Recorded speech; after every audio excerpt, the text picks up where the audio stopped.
گرمیوں میں بھی درجہ حرارت -30 ڈگری سیلسیس ہے۔ برطانوی ایکسپیڈیشن کا جہاز جس رن وے پر اتر رہا ہے وہ یونین گلیشیئر آئس رن وے ہے۔ برف کے نیچے تالاب 1970 کے عشرے میں دریافت کیے گئے، تب ہمیں اندازہ ہوا کہ شاید یہاں حیات کی ایسی اقسام ہوں جن کے بارے میں انسان کو معلوم ہی نہ ہو، کیونکہ لاکھوں سالوں سے یہ پانی باقی دنیا سے الگ رہا ہے۔ بہت ممکن ہے کہ اس برفانی چادر کے بارے میں معلومات حاصل ہو سکیں، جیسے اگر یہ ماضی میں کبھی ٹوٹی تھی تو آئندہ کب ٹوٹے گی۔ عام طور پر یہ برفانی چادر 7 کلومیٹر کی ہوتی ہے، مگر ایک جگہ تو یہ 15 کلومیٹر کی بھی ہے۔ برطانوی سائنسدان جس مقام سے اسے کھودنا چاہتے ہیں وہ تقریباً 3 سے 3.5 کلومیٹر گہرا ہے۔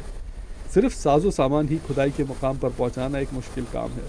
سامان سے بھرے ہوئے 5 کنٹینر یہاں جہاز کے ذریعے اتارے گئے ہیں۔ ان میں 70 ٹن سامان ہے۔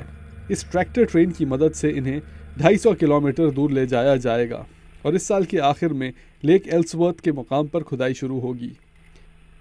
They're about 3.5 kilometers down, and that has to be accessed by, in our case, کیونکہ برف میں 3.5 کلومیٹر نیچے اترنا ہوگا، اس وجہ سے گرم پانی کی ایک ڈرل استعمال کی جائے گی۔ کھدائی کے وقت برف کو اسی پانی سے پگھلایا بھی جائے گا تاکہ ایک چھوٹا سا سوراخ بنایا جا سکے، پھر ایک پروب اتارا جائے گا جو پانی اور دوسرا مواد لے کر اوپر آ سکے۔ اس مشن کی تاریخ اور برطانوی ایکسپلورر کیپٹن اسکاٹ کے مشن کی سالگرہ تقریباً ایک ہی ساتھ پڑ رہی ہے۔ کتا گاڑیوں اور گھوڑوں کی مدد سے اسکاٹ وہ پہلے انسان تھے جو قطب جنوبی یعنی ساؤتھ پول پہنچے۔ ناروے کے رولڈ ایمنڈسن ان سے زیادہ پیچھے نہیں تھے۔ اسکاٹ کے 5 ساتھی واپسی میں ہی ہلاک ہو گئے۔ ایلسڈر میکلوئڈ کیپٹن اسکاٹ کی اس نمائش کے کیوریٹر ہیں جو لندن کی رائل جیوگرافک سوسائٹی میں ہے۔ وہ کہتے ہیں کہ اسکاٹ کی یاد آج تک زندہ ہے۔